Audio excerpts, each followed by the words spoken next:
muchas gracias, son ustedes muy generosos. Buenas noches, bienvenidos al programa. Yo soy Jaime Bailey. Hoy es lunes 8 de octubre, es un día feriado, festivo, no me tocaba trabajar, ¿eh? Por contrato tenía el día libre, pero para mí esto no es trabajar, ¿eh? Esto me encanta, lo hago apasionadamente. Así que estamos aquí, encantados, saliendo en vivo y en directo, son las 9 en punto de la noche. Nos ven en Estados Unidos y en Puerto Rico. Hoy tenemos un invitado extraordinario, de lujo. Don Guillermo Lasso, 2 veces candidato presidencial en Ecuador. Es una pena que no lo hayan elegido todavía. Merece largamente ser presidente de Ecuador. Es un probado demócrata. Ha sido muy valeroso en oponerse a los abusos y desafueros del charlatán Rafael Correa. Y para mí va a ser un honor conversar con él, Guillermo Lasso, en un momentito. No solo de Ecuador, no solo de Ecuador. También, por ejemplo, de Venezuela, ¿no? Bueno, vamos a recorrer juntos el camino espinoso de la actualidad, no sin antes dedicar el programa a 3 señoras que anoche, a la salida del cine, me saludaron con tanto cariño. Cristina y Delia, hermanas nicaragüenses, y Gladys López. Gracias por vernos, gracias de corazón. Bueno, hoy la dictadura venezolana ha querido engañar al mundo diciendo que un político opositor, Fernando Albán, del partido Primero Justicia, el partido de Borges y de Capriles, concejal, que fue detenido el viernes pasado en el aeropuerto de Maiquetía, llegando desde Nueva York, y que fue encerrado en un calabozo en el SEBIN. La dictadura quiere hacerle creer al mundo, decía, quiere engañar al mundo, instalando la patraña de que Albán se suicidó esta mañana en el SEBIN, la sede de la policía política torturadora del régimen de entraña autoritaria. Nadie cree, nadie entre sus muchos conocidos, y cito por ejemplo a Borges, a Capriles, a Ramos Alub, a su familia, todos los cuales conocían la profunda fe católica de la víctima, de Fernando Albán, nadie cree que Albán se haya suicidado. Bueno, la versión es endeble por donde se le mire. La dictadura dice que Albán, que iba a ser conducido hoy lunes a los tribunales, acusado de terrorismo, acusado de haber conspirado para matar a Maduro en el atentado fallido de los drones el pasado 4 de agosto. La dictadura dice que Albán pidió ir al baño, que fue solo, y muchos de los presos que han pasado por el ominoso SEBIN sostienen que nunca te dejan ir solo al baño, te acompañan 2 hombres fuertemente armados, y que en ese momento se lanzó de una ventana de un 10º piso. Bueno, los que han estado allá dentro del SEBIN, de esos calabozos hediondos, dicen que nunca tienes acceso a ninguna ventana, ni de camino al baño ni dentro del baño, ¿eh? Y además no te dejan solo, ¿no? No digamos ya la fe religiosa de la víctima de Albán, su familia que está en Nueva York, es decir, la especie de que se suicidó resulta altamente inverosímil. Más todavía porque la propala, un loro amaestrado de ese régimen innoble, el de Maduro y Cabello, que es este patético señor Saab.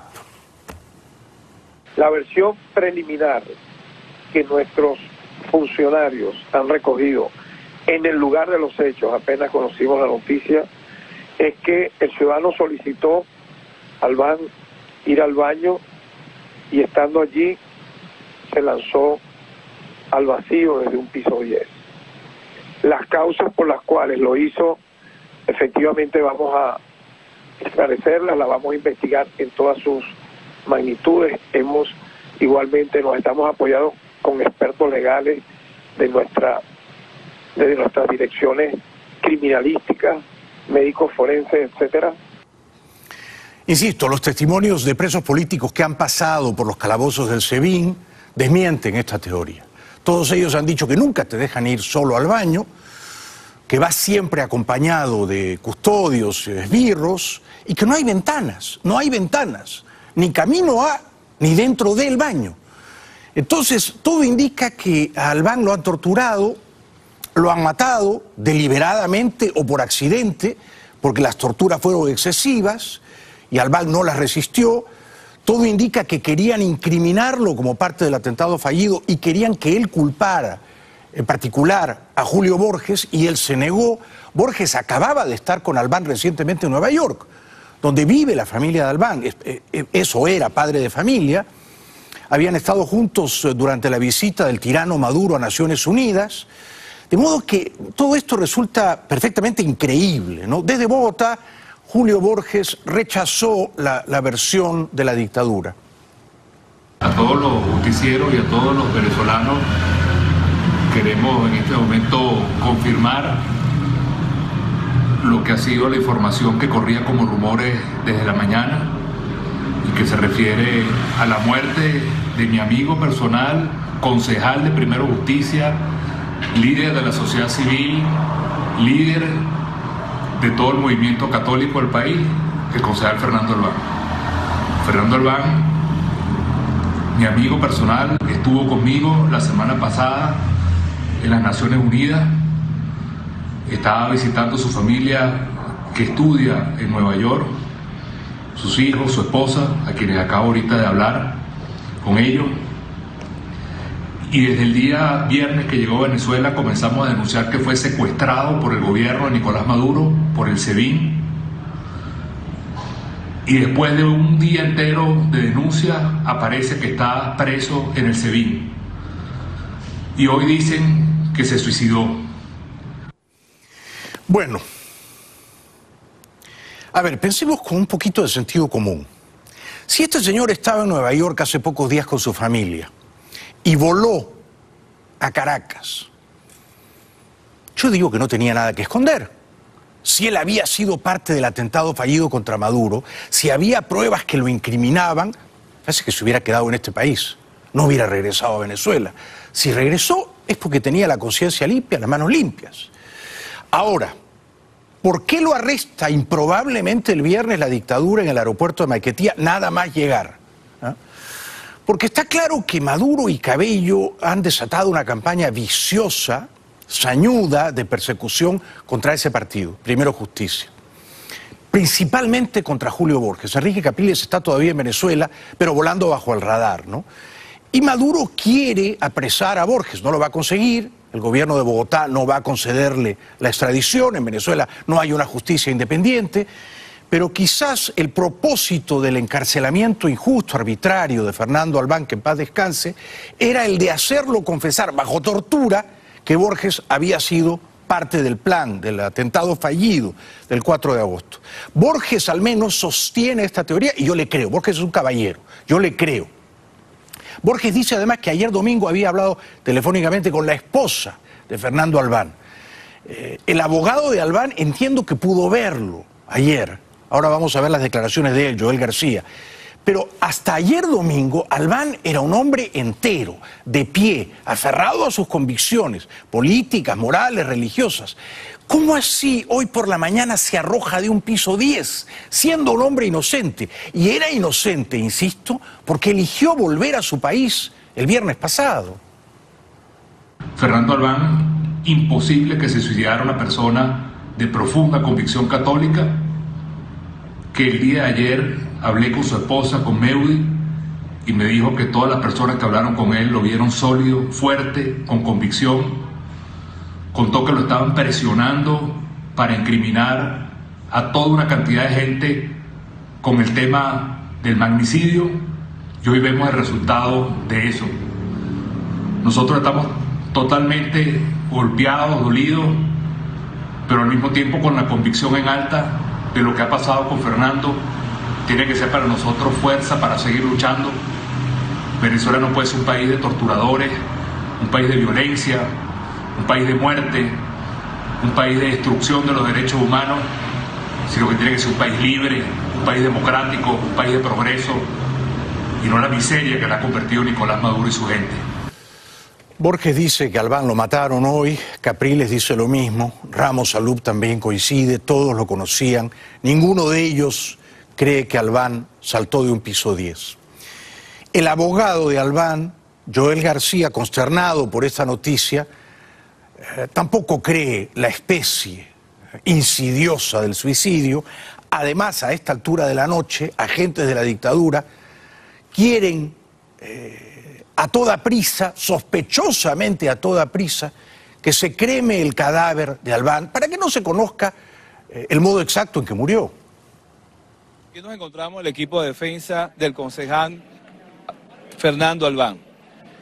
Nos pudimos enterar por dichos del fiscal general sobre el suicidio del concejal. Lo primero que cabe señalar es lo siguiente: ¿cómo el fiscal se atreve a hablar a priori de un suicidio cuando apenas acaba de ocurrir un hecho que ni siquiera fue testigo presencial de esos hechos? Hablar de un suicidio a priori ya nos indica el sesgo de la investigación en la que vamos a estar presentes.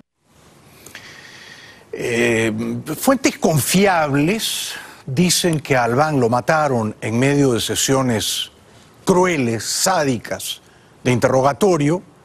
Probablemente se les fue la mano y luego lo han arrojado de un piso 10 para hacer creer a la gente que Albán se suicidó y no se mató, no se mató. El abogado de Albán dice que su cliente, el viernes, cuando fue arrestado en el aeropuerto de Caracas, fue acusado de terrorista. Segundo, toda persona que se encuentra privada de su libertad está bajo las órdenes y el cuidado del Estado. Y en este caso, de los funcionarios del SEBIN y del tribunal irresponsable que hasta la presente hora nos decía que no tiene despacho y que está esperando el traslado, cuando esto al parecer ocurrió en horas tempranas y no tenían oculta la información. Lamentablemente ocurre este hecho con una persona inocente que se le imputaron unos hechos, porque nos pudimos enterar que ayer había supuestamente una orden de aprehensión contra él de fecha 4, donde se le señalaba como terrorista, traidor a la patria y homicidio calificado en la persona del presidente de la República. Un inocente más muerto en las mazmorras de este cuerpo policial. ¿Fue parte el finado Fernando Albán de la conspiración para matar a Maduro el 4 de agosto con drones? No, no fue parte de ella. Como Borges no fue parte de ella, como Requesens, que está preso también y que ha sido torturado, no fue parte de ella. Yo lo sé, no me vanaglorio de saberlo. El destino quiso que los conspiradores me buscasen antes del atentado fallido y que me dijesen cómo iba a ser el atentado, y que me pidiesen mi ayuda, bueno, retórica, moral, como si ella valiera algo, ¿no? Bueno, en fin. Pero cuando yo les he preguntado si este muchacho, Fernando Albán, que paz descanse, era parte de la conspiración, me dicen, no, en absoluto, ningún político era parte de la conspiración, ninguno. Era un complot urdido, tramado por militares. Entonces, ni Borges, ni Requesens, ni mucho menos Albán. Si Albán hubiera sido parte de la conspiración, ¿habría tomado un avión el viernes de regreso a Caracas? De ninguna manera. Los conspiradores a los que yo conozco, que estaban aquí, no sé si siguen por acá, de ninguna manera volverían a Venezuela, ni siquiera irían a Colombia, porque no se sentirían a buen recaudo. Entonces, es evidente que este era un hombre inocente, falsamente acusado de terrorista, que, según dice su abogado, hasta ayer domingo no había sido todavía torturado. Efectivamente, nosotros nos encontramos en el Palacio de Justicia esperando la audiencia de presentación, puesto que ayer tuvimos la oportunidad de hablar, todo el equipo de defensa habló con el concejal, y el concejal se encontraba sereno, tranquilo, supuestamente preocupado por todo lo que se le estaba señalando. Sabemos, y lo dijimos ayer, que había sido objeto de presiones y de interrogatorios, y quizás esto sea producto precisamente de esas presiones y de esos interrogatorios. Ayer hablamos con él personalmente en la sede de Palacio. No estaba golpeado, y así lo declaramos ayer, que estaba bien, que no había sido objeto de tortura alguna, sí, de muchos interrogatorios, de muchas presiones, pero no tenía ni siquiera un rasguño. Bueno, es inverosímil, es bastante increíble que Fernando Albán se haya suicidado. Además, no era un político de primera línea, no era un gobernador o un alcalde o un parlamentario. Era un concejal, ¿no?, de Primero Justicia. Bueno, era un hombre, digamos, abocado a la política como forma de servicio público, ¿no? Los fines de semana hacía trabajos religiosos, de caridad, de filantropía, o sea, era un alma buena, era un pan de Dios. Este hombre no tenía nada que ver con el atentado a Maduro. Lo que querían sus captores, sus sicarios, era que él incriminase a Borges, porque formaba parte del mismo partido, Primero Justicia.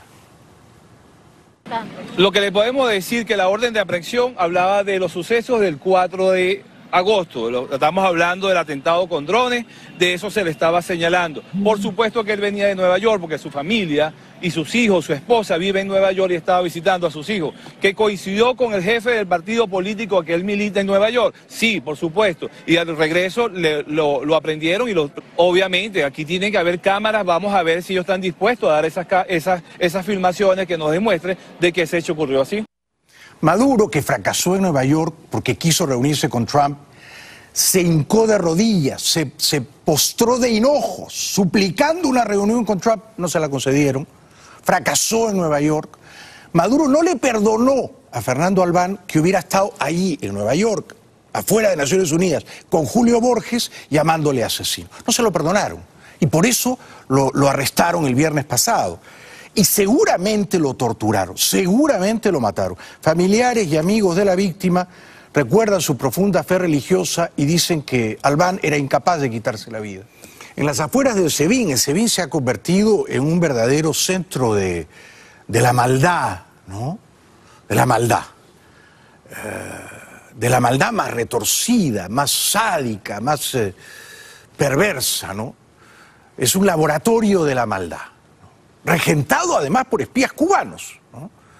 Y en el que enseñan sus depuradas técnicas de tortura los cubanos a los venezolanos. En las afueras de Sevilla, numerosos estudiantes que no se dejan quebrantar por la dictadura, que no se dejan arredrar por ella, le gritaban a Maduro que algún día pagará por este crimen también.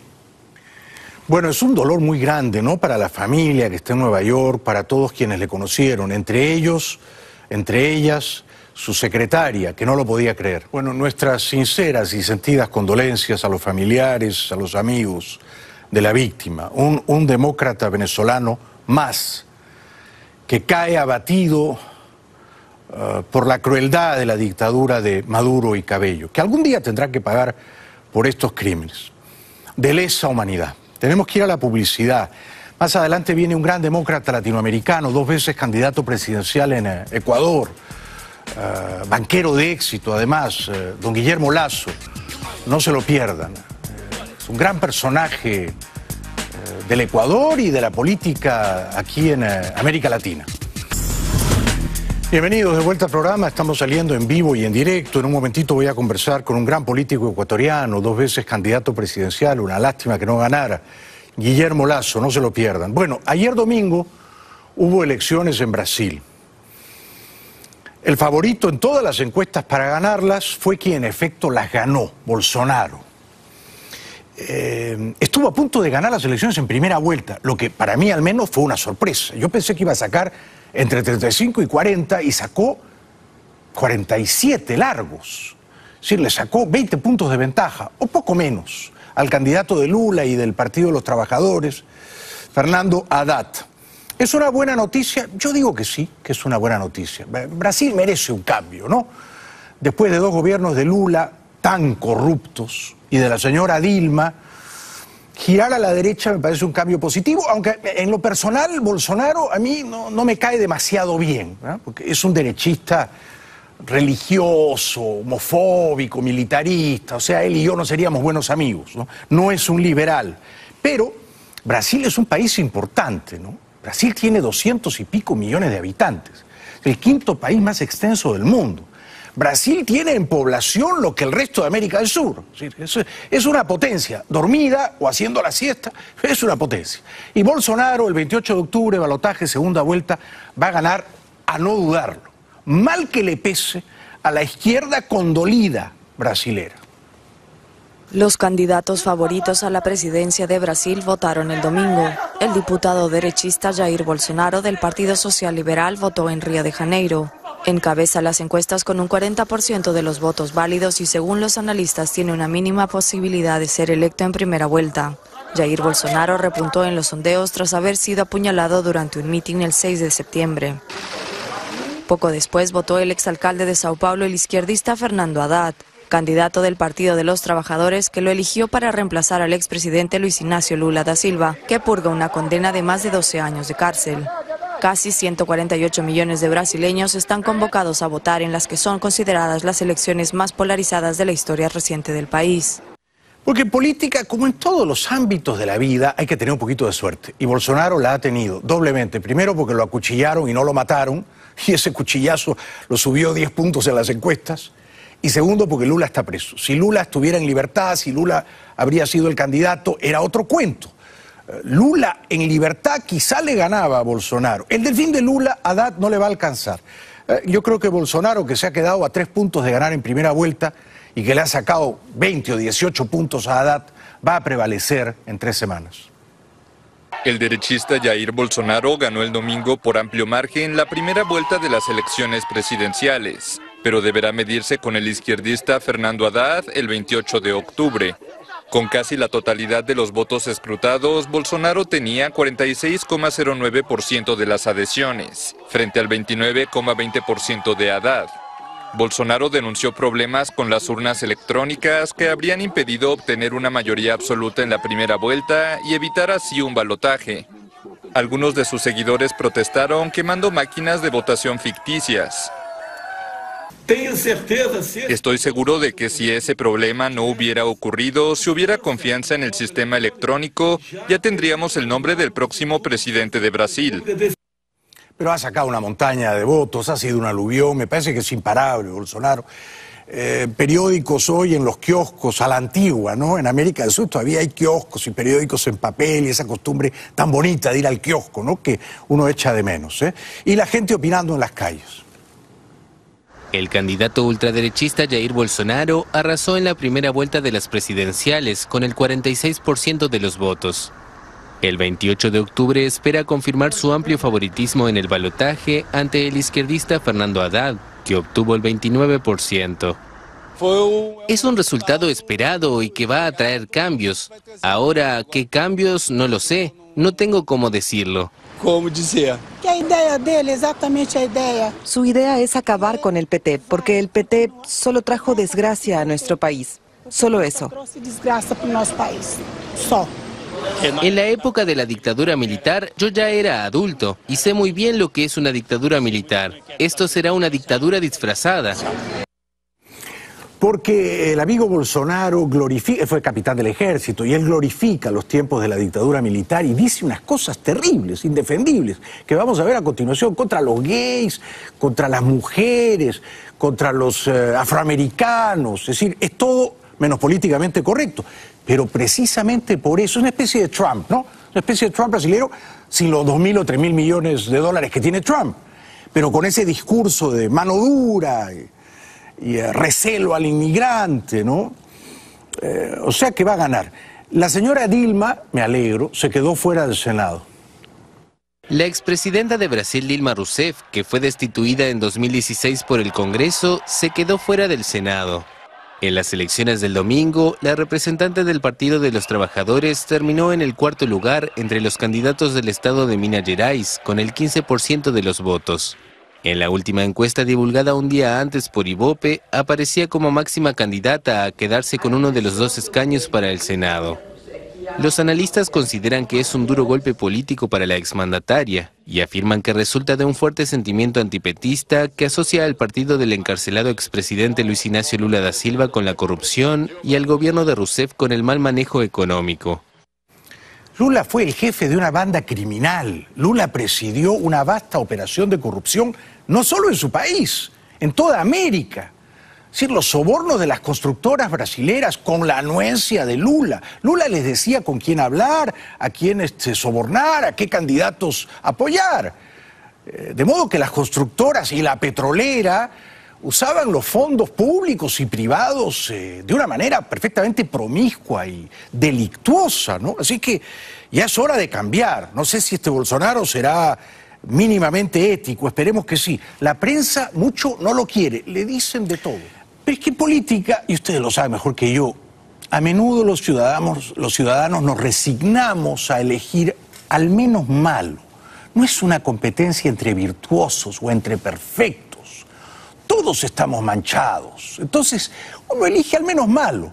Puestos a elegir entre de nuevo el PT, Haddad, el delfín de Lula y este otro, bueno, habrá que elegir a este otro. Ahora, si tú votas por un homofóbico, ¿eres homofóbico? No necesariamente. A lo mejor dices, es homofóbico y se lo perdono. lo paso por alto, porque hay otras cosas de él que me gustan, y hagamos el promedio y echa las sumas y las restas, a pesar de que es homofóbico, políticamente incorrecto, militarista.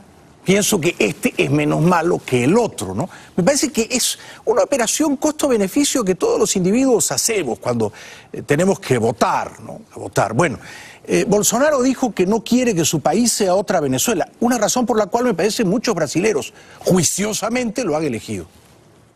Quer defender os valores familiares, fazer comércio com o mundo sem o viés ideológico. Então isso tudo tem trazido e acordado as pessoas que o Brasil não pode continuar nesse rumo do socialismo ali, que não queremos amanhã ser o que a Venezuela é hoje. Ahora, yo no sé, insisto, si es una buena persona, un dechado de virtudes. Este hombre no está postulando a ser papa tampoco, ¿no? E incluso en los concilios de obispos se intriga bastante, se conspira no poco, ¿no? No poco. Bueno, entonces, por ejemplo, esto es lo que en alguna ocasión dijo Bolsonaro feamente, que son palabras indelicadas, de una comunidad afroamericana en su país, de la cual hizo escarnio y a la cual aludió en términos casi procaces. Eu fui no quilombola em Eldorado Paulista. Olha, o afrodescendente mais leve lá pesava 7 arrobas. Não fazem nada. Eu acho que nem para procriadores serve mais. Mais de R$1 bilhão por ano gastado con ellos. Bueno, fueron palabras un poco descomedidas, ¿no? Descomedidas. También en un debate parlamentario, me recuerda que una vez alguien le dijo, una señora laborista le dijo a Churchill, si yo fuera su esposa le daría cicuta. Y Churchill le dijo, si yo fuera su esposo me la tomaría. Y entonces una señora acusó a Bolsonaro de violador, y fíjense la barbaridad que él le respondió. Fica aí, Maria do Rosário, fica. Há poucos dias tu me chamou de estuprador no Salão Verde, e eu falei que não estuprar você porque você não merece. Que una barbaridad, ¿no? Decirle a una mujer, yo no te violaría porque no lo mereces. Bueno, una barbaridad, ¿no? Yo creo que en este país quizá te meten preso si dices una cosa así, ¿no? No sé, es una barbaridad. Pero bueno, en fin, mucha gente lo quiere por eso también, o a pesar de eso. Bueno, sobre los gays dijo estas cosas tremendas Bolsonaro. Bueno, que a veces el tiempo, los años, el ejercicio del poder desasnan a un asno, ¿no?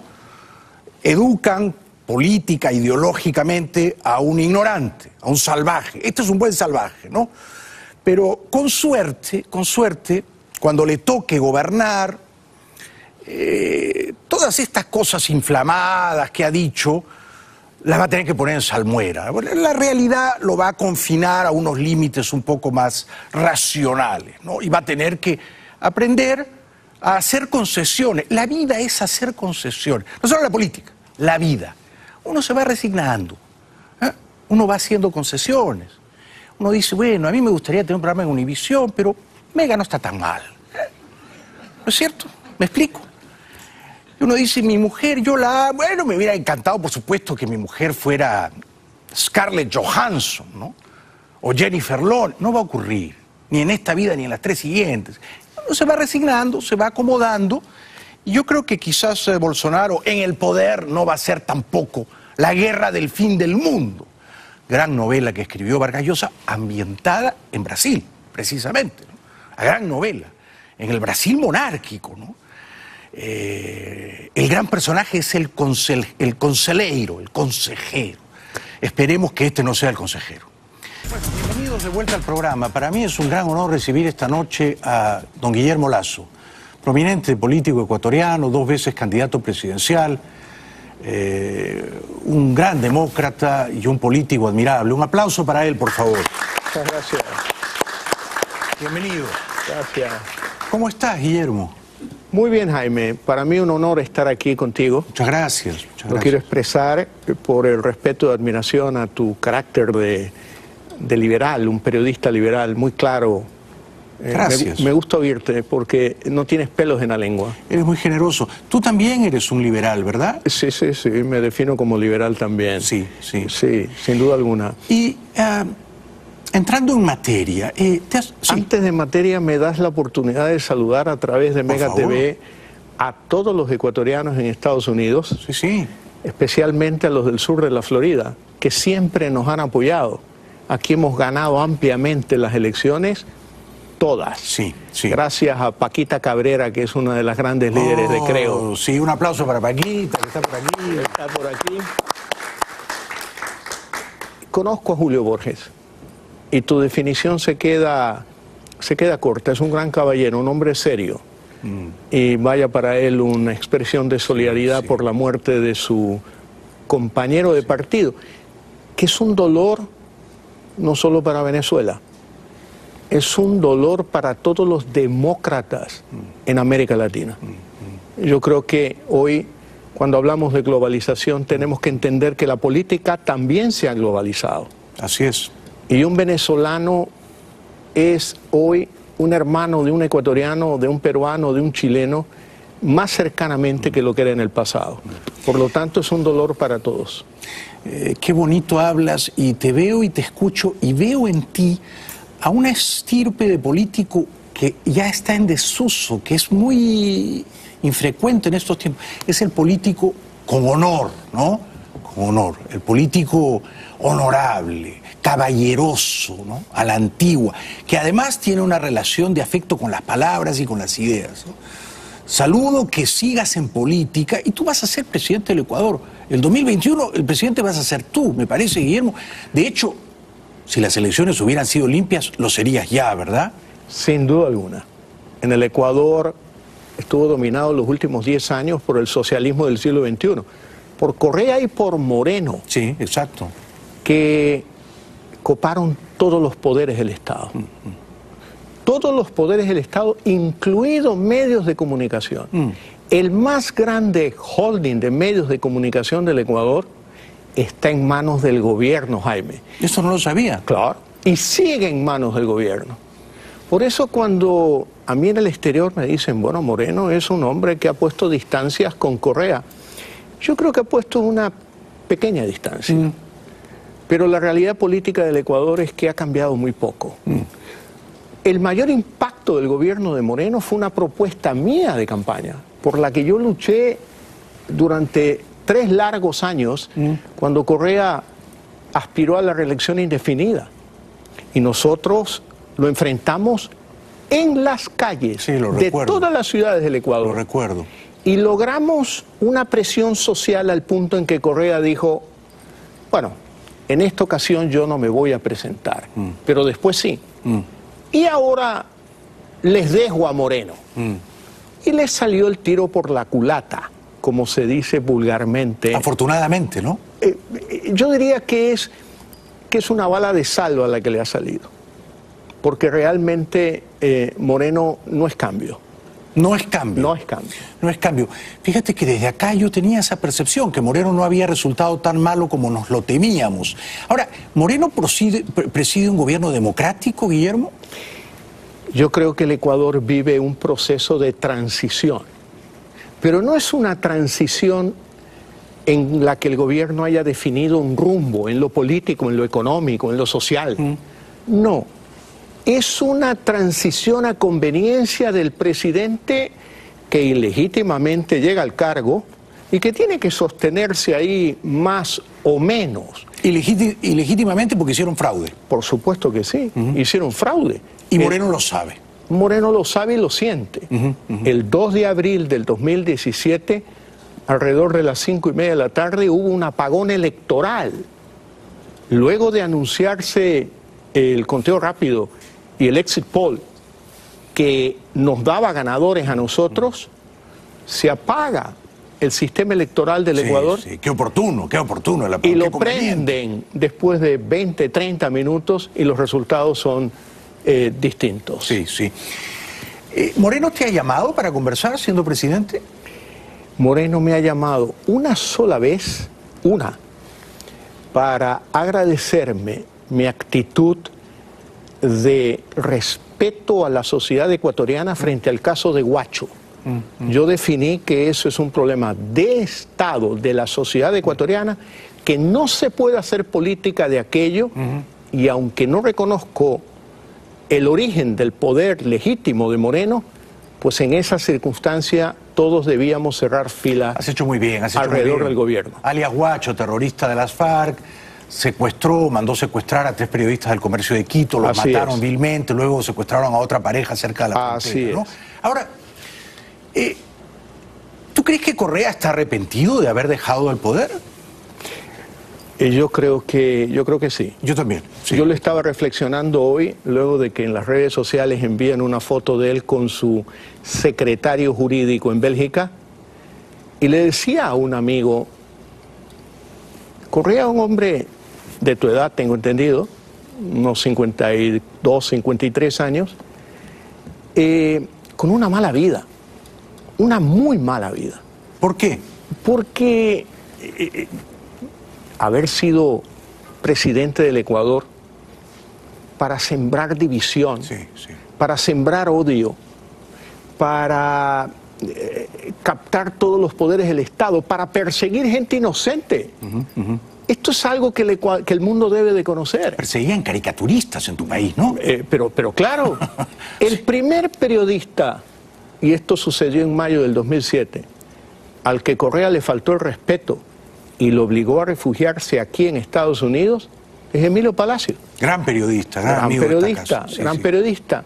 Y es un ícono de aquellos exiliados políticos como producto de un gobierno totalitario, que comenzó por las empresas petroleras internacionales a expropiar sus inversiones, por los medios de comunicación, por la banca, por todos los sectores. No quedaba títere con cabeza en el Ecuador. No quedaba. Pero entonces Correa, ¿qué? ¿Subestimó a Moreno? ¿Correa pensó que él tenía colonizado mentalmente a Moreno, que Moreno era su marioneta, su títere, que lo iba a obedecer siempre? ¿Fue un error de cálculo? Yo creo que quizás, no lo sé, no estoy en la cabeza de Correa, no estuve en el proyecto político de ellos. Lo que sucede es que cuando Correa dice, por esta vez no voy a ser candidato, se encuentran con que sus fichas eran Glass, el binomio de Moreno que está preso, y Moreno. Un año antes de las elecciones, las encuestas decían que Moreno me ganaría a mí con 20 puntos de diferencia. Fíjate tú el error que cometen de decir este es imbatible. Llegan las elecciones y en segunda vuelta yo le gano a Moreno. Que no se haya reconocido es un capítulo aparte. Quedará para la historia. Pero la realidad es que obviamente el pueblo ecuatoriano empezó a abrir los ojos, se dio cuenta. No queríamos y no queremos ir a Venezuela. No queremos ir allá, definitivamente que no. Ahora, ¿con Moreno siguen en camino a Venezuela o Moreno ha reculado un poco y ha corregido el rumbo? Tiene expresiones muy tibias. No, hay muchos presos políticos en Venezuela. Esa no es la expresión de un demócrata. Un demócrata no puede aceptar un preso político, por ningún motivo en ningún lugar del mundo. Sí, estoy de acuerdo. A mí también me parece un tibio, Moreno. Un tibio. Y luego, yo acabo de ponerle un tuit y decirle, oiga, señor, sigue el ejemplo del presidente Duque, de Piñera, de Perú, de Canadá.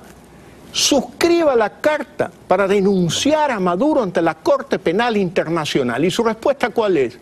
A la prensa, no a mí. Bueno, no estoy enterado, tengo que ver a fondo qué es lo que sucede. Ojalá hubiera visto este programa, lo que ha sucedido con el señor Albán. Exactamente, sí. Y se dé cuenta. Sí. Es un tibio. Pero los tibios son peores. Porque los tibios a veces tienen una posición y al otro día otra, y engañan y hacen vivir unas apariencias, ¿no? A Correa yo lo combatí. Pero cuando Correa tenía poder, cuando combatirlo era jugarte la libertad. Pero definitivamente, claro. La tranquilidad de mi familia, mi patrimonio, mi libertad. Seguro. Ahora, antes de ir a la primera pausa, te ruego que te quedes con nosotros un tiempo más largo porque queremos disfrutar de tu inteligencia y de tu sentido del honor, Guillermo. Gracias. Cuando ganó Correa, hace ya tantos años, ¿no? ¿Tú sabías que se venía lo que se vino? O sea, ¿tú ya lo tenías más o menos bien estudiado, este personaje? Definitivamente que sí. Sí. Y desde el primer día, a quien yo podía le advertía de los riesgos del Ecuador. Recuerdo haber asistido a la Universidad Sergio Arboleda en Colombia a una invitación para un coloquio en el que participaba el propio presidente Uribe en funciones. Obviamente yo hablé primero, corto, describí lo que pasaba en Ecuador, y al terminar el evento el presidente Uribe sale por mi lado y me dice, oiga, ¿no está usted exagerando?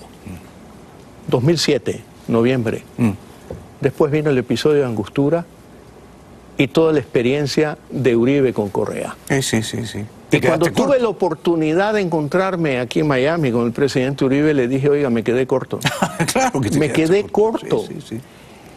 Y los riesgos y amenazas para el Ecuador han sido muy grandes. En materia económica ha destruido la economía ecuatoriana. No obstante, el Ecuador es un país solvente, que cuando llega una nueva visión para gobernarlo en materia económica, es un país que va a salir adelante. Repunta. Además, yo creo que una cosa que ha salvado al Ecuador de este populismo autoritario de izquierda es el dólar. Así es. Es el dólar. Así es. Porque por mucho que este señor predicara contra el imperio, la moneda en tu país es el dólar desde el año 2000. Y no había las variaciones de tipo de cambio que hoy sufre Macri en Argentina. Exacto. Y no había manera de que el Banco Central imprimiera dólares, ¿no? Así es. Entonces, Correa no pudo hacer lo que hicieron los Kirchner o lo que hizo Chávez, ¿no? O sea, el dólar mandó. El dólar mandó, es cierto. Regresamos después de la pausa con don Guillermo Lasso. Un aplauso para él, por favor. Muchas gracias.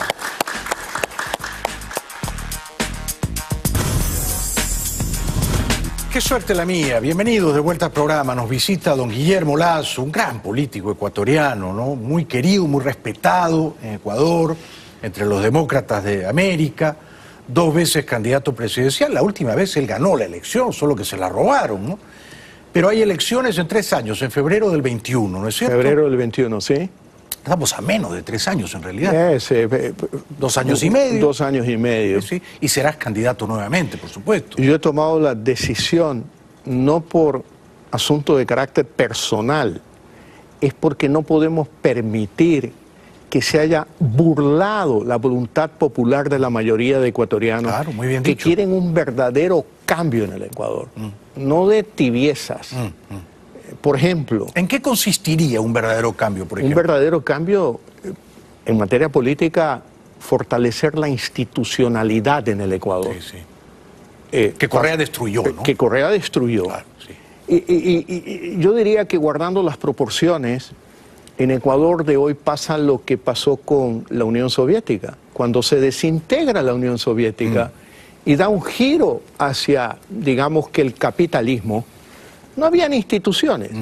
¿En manos de quién cayó la Unión Soviética? De mafias, de espacios de poder. Control por aquí de un grupo, otro grupo por acá. Eso pasa hoy en el Ecuador. No son las instituciones, no es la ley la que impera, sino que de alguna manera es un reparto de poder. Unos que quieren poder de buena fe, otros que lo hacen por negocio, y otros que quieren continuar con el modelo de Correa. Ahora, tú eres un hombre de éxito, tú eres un banquero, tú tienes un patrimonio importante, no necesitas dedicarte a la política. Lo haces porque quieres ayudar a tu país. Pero tú podrías retirarte y darte la gran vida, vivir acá, qué sé yo. Podrías darte la gran vida. ¿Por qué no lo haces? Mira, Jaime, yo trabajo desde que tengo 15 años de edad. Soy el menor de 11 hermanos de una familia de clase media pobre. ¿El menor de 11? El menor de 11. Y una familia de clase media pobre, mira. Debí trabajar desde los 15 años. Y como tú lo calificas, sí, he tenido relativo éxito en la vida. Me ha ido bien. Lo que he logrado para mi esposa, mis hijos, mi familia, digo hoy, yo quiero hacerlo por todos los ecuatorianos, por muchos jóvenes ecuatorianos. Sí. El Ecuador es un país pobre. Es un país pobre como consecuencia de ser un país mal administrado por la clase política. Claro. Un periodista extranjero en una conferencia de prensa en Quito me dijo, oiga, América Latina está cansada de los políticos. No quiere saber de los políticos. ¿Usted qué le dice a ellos? Que yo también estoy cansado de los políticos. Claro, por supuesto. Claro, que por eso estoy en lo que estoy. Sí. Porque soy un ciudadano, un padre de familia, un emprendedor al que le ha ido bien, y creo que en una visión distinta en el manejo de la economía, en una actitud democrática, republicana, podemos lograr un giro en el Ecuador, un país de oportunidades. Este año, con Moreno al mando, el Ecuador va a crecer al 0,9%. Un país que crece al 0,9%... ¿Y la inflación es cuánto? Destruye empleo. Claro. La inflación es baja por la dolarización. ¿3, 4%? Sí. Pero crecer 0,9 con una inflación de 3, el salario real pierde, así es. Pierde poder. Así es, pero lo más importante es la destrucción de empleo. Empleo. Mi lema de campaña fue crear 1 millón de empleos en 4 años de gobierno. Lo recuerdo. Lo cual era posible. Sí. Moreno dijo, no, yo no estoy de acuerdo, eso es imposible. Yo ofrezco crear 250.000 por año en 4 años de gobierno. ¿Y qué pasó? Lo que daba 1 millón. ¿Qué ha pasado en el primer año de gobierno? Se han destruido 161.000 empleos en el Ecuador. ¿Empleos privados? Empleos en general, privados. Porque bueno, si uno dijera son públicos, este señor si le ha cortado la grasa al Estado, claro, más vale. Razonable.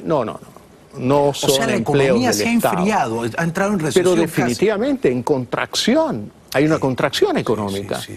Y de alguna forma existe este populismo que no solamente es de Correa, sino hay otros sectores políticos que también son populistas y que dicen, no, aquí vamos a arreglar esto por la tercera vía. ¿Cuál será esa vía, Guillermo? Y no hay tercera vía. Sí. O haces bien las cosas, o las haces mal. Sí, exactamente. No existe una tercera vía. Sí. Es que con las leyes económicas no se puede jugar. No se puede jugar. No se puede jugar. Y yo digo, hoy el Ecuador, en lugar de volver a pensar en los chinos, y digo entre comillas, porque hay algunos ecuatorianos que nos hacen creer que son chinos y que de alguna manera dominan sectores de la economía ecuatoriana como el petróleo. Al ministro de Economía actual, que me visitó apenas fue nombrado, una sola vez hablé con él y le dije, mira, si tú quieres corregir el déficit fiscal de 8 puntos del PIB...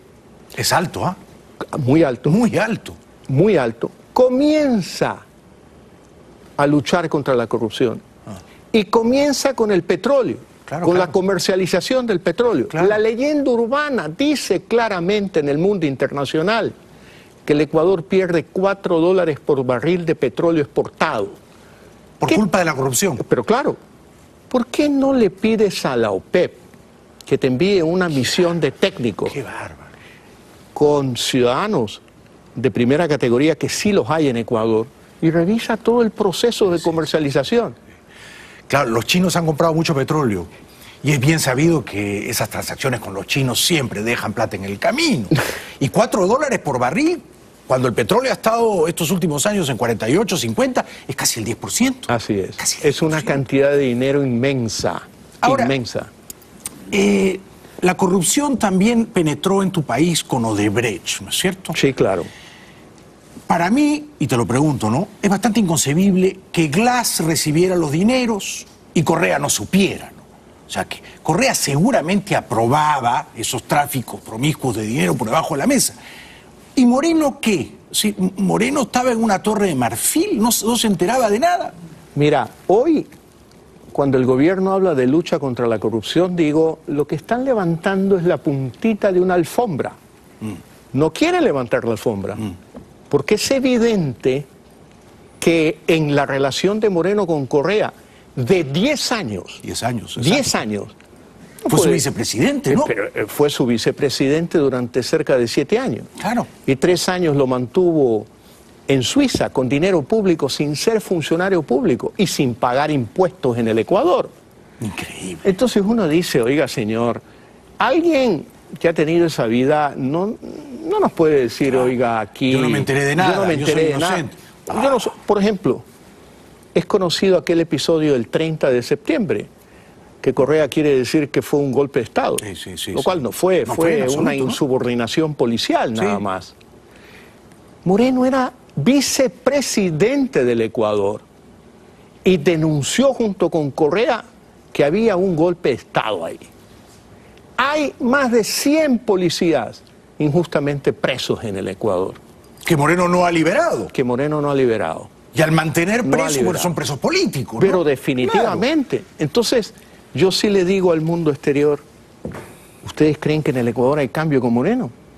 No, señor, no hay cambio con Moreno. ¿Y qué es lo que hay entonces? ¿Es un maquillaje? Es un gobierno de transición que se basa más en el interés personal de un gobierno débil de sostenerse en el poder. Comprendo. Yo diría que a excepción del ministro de Defensa, el gabinete es un gabinete muy mediocre. Me gusta que digas las cosas así. Absolutamente mediocre. Por su nombre. Además, como dices tú, es un gobierno de transición, pero no se sabe de transición a dónde, ¿no? Porque da bandazos. Así es. Entonces tampoco es una transición clara a una democracia republicana, de libre mercado. Tampoco. No sabemos a dónde nos lleva, ¿no? Por ejemplo, Moreno en ocasiones cree que la economía da ciertas señales de inclinación hacia una economía basada en la inversión privada, pero luego al siguiente día tiene un discurso totalmente opuesto. Yo creo que él no se da cuenta, porque no entiende de economía. Ah, no entiende. No entiende de economía. Por eso es tan importante que tú sigas en política, es muy importante. América Latina necesita políticos que hayan sido hombres de éxito. Pienso en Piñera, pienso en Macri, pienso, aunque haya renunciado en Kuczynski, pienso en ti. ¿No es cierto? Sí, políticos que vienen de regreso de la actividad privada, que se han forjado un patrimonio, que por lo tanto no van a ser vulnerables a la corrupción, al saqueo, a las pillerías, porque no lo necesitan, están de vuelta. Es muy importante que tú no tires la toalla, ¿no, Guillermo? No vamos a tirar la toalla, Jaime. Vamos a seguir, y seguir con mucho esfuerzo, con mucha dedicación. Me alegro. Un aplauso para él. El Ecuador es un país solvente. ¿Cuál es el problema de la economía ecuatoriana hoy si tú analizas la coyuntura? Una deuda pública excesiva que sobrepasó los límites legales en el gobierno de Correa y en este gobierno de Moreno. ¿A cuánto llega, por favor? 60% del PIB. Alguien diría, oye, no es tanto, España tiene el 93%. Estados Unidos, bueno, no conozco la cifra exacta, pero es también muy grande. Pero hay una diferencia. España es un país desarrollado, conectado con los mercados financieros. Ecuador es un país subdesarrollado que ha declarado permanentemente la moratoria de su deuda, por lo tanto tiene un mal récord con los mercados financieros internacionales. Sí, exacto. Es decir, una cosa es que un hombre rico deba $1 millón y probablemente es muy distinto que un hombre pobre deba $10.000. Sí. Sin duda alguna. Pero yo mantengo el optimismo sobre el futuro del Ecuador. Y mantengo el optimismo porque Ecuador es un país solvente. Es decir, tiene activos. Hidroeléctricas, carreteras, puertos, aeropuertos, el sector petrolero, la minería, como oportunidades para decir, oiga, el mundo exterior venga acá, invierta, pero respetemos la inversión. No juguemos a lo Correa, ¿no? Es decir, Correa era un tipo tan perverso que decía, bueno, yo los invité a que vengan, pero fue a Alemania y dijo, los invito a que vayan al Ecuador. Eso sí, el día en que yo considere de utilidad pública sus inversiones, se las voy a quitar. Se las voy a quitar. Claro, un bárbaro. Un bárbaro. Lo que hizo con la Chevron y toda esa con la tracanada. Lo que hizo con la Oxy. Eso espanta al inversionista. Pero claro, lo que ha hecho en materia de medios de comunicación. Claro. No es que el gobierno es dueño de canales, radios, periódicos, porque los fundó. No, los expropió la mayoría de ellos.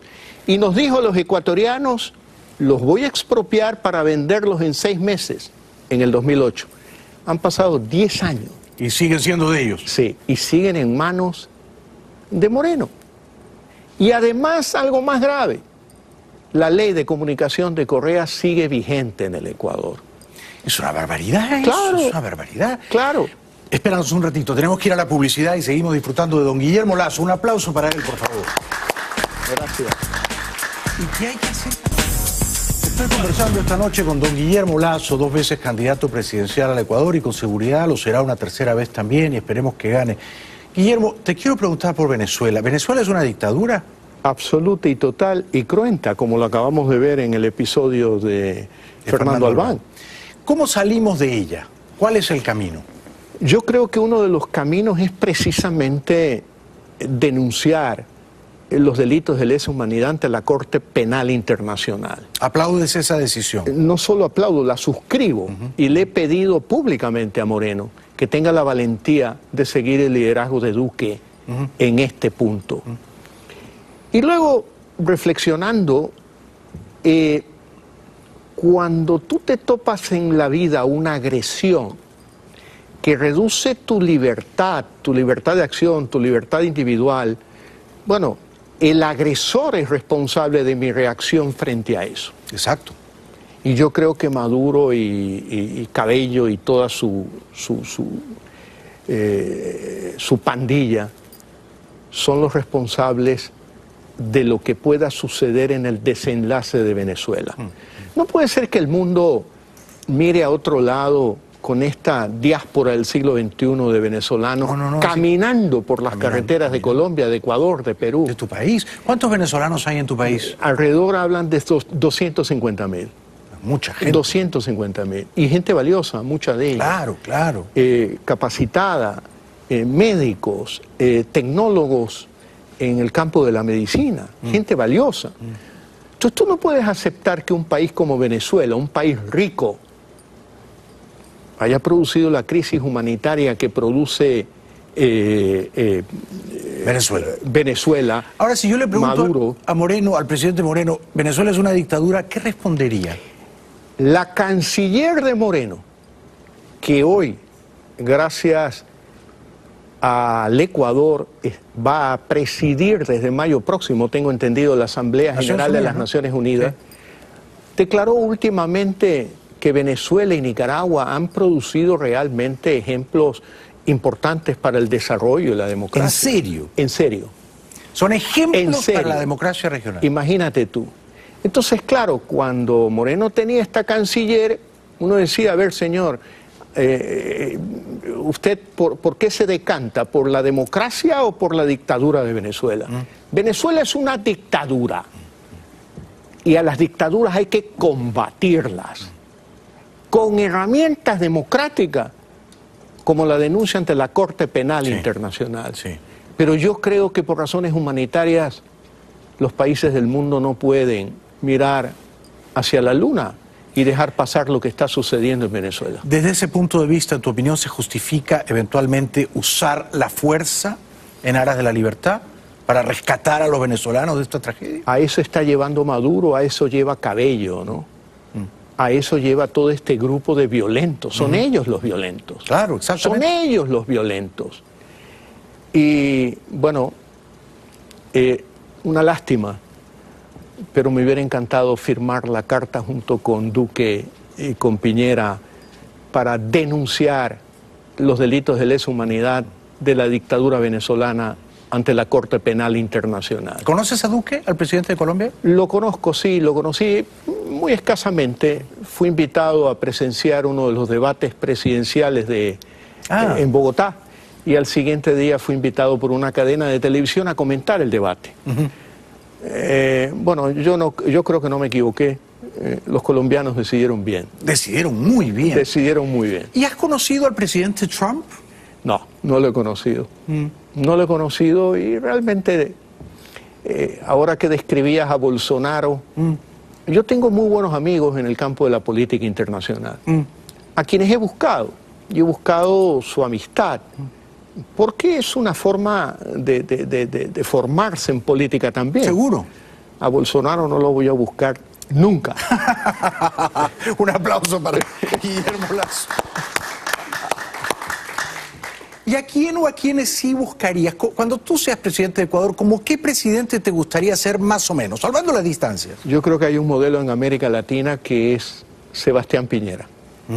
Chile es un ejemplo de desarrollo para América Latina. Tienes tanta razón, tienes tanta razón. Y Sebastián Piñera, a quien tengo el gusto de conocerlo personalmente, hizo un muy buen gobierno, primer buen gobierno, con buenos resultados en la economía. Pero ahora está haciendo un segundo mejor gobierno. Cosa que ya parecía difícil, ¿no? Comenzó con un discurso social. Desde el primer día de su posesión del Senado, directamente fue a una guardería. Es decir, lo está haciendo con gran habilidad, con gran sensibilidad, preocupado ahora más de los temas de igualdad de las mujeres, de los jóvenes, de los problemas de los niños.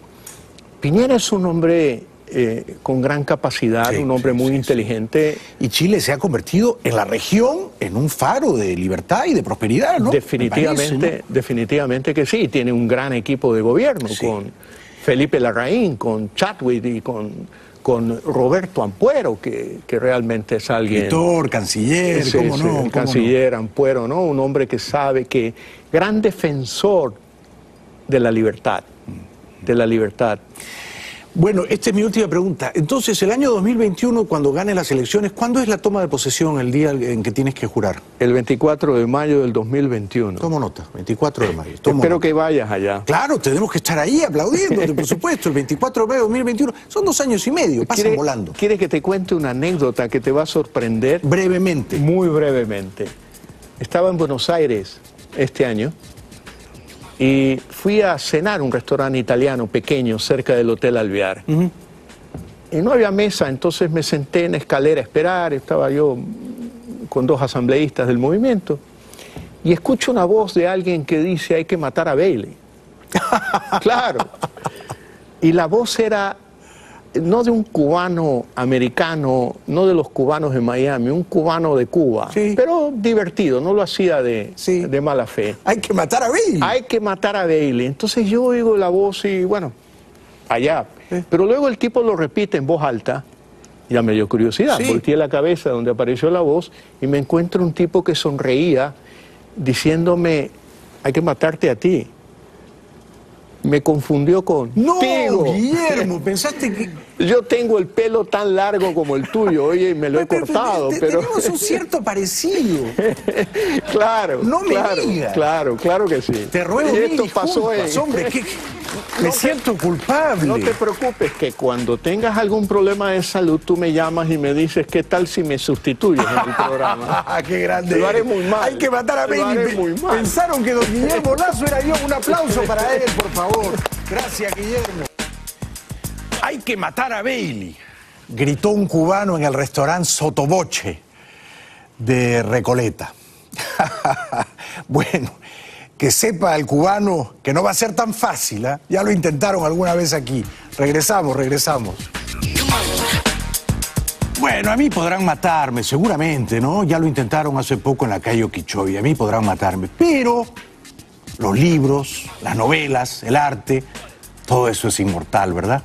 Gracias, buenas noches, hasta mañana.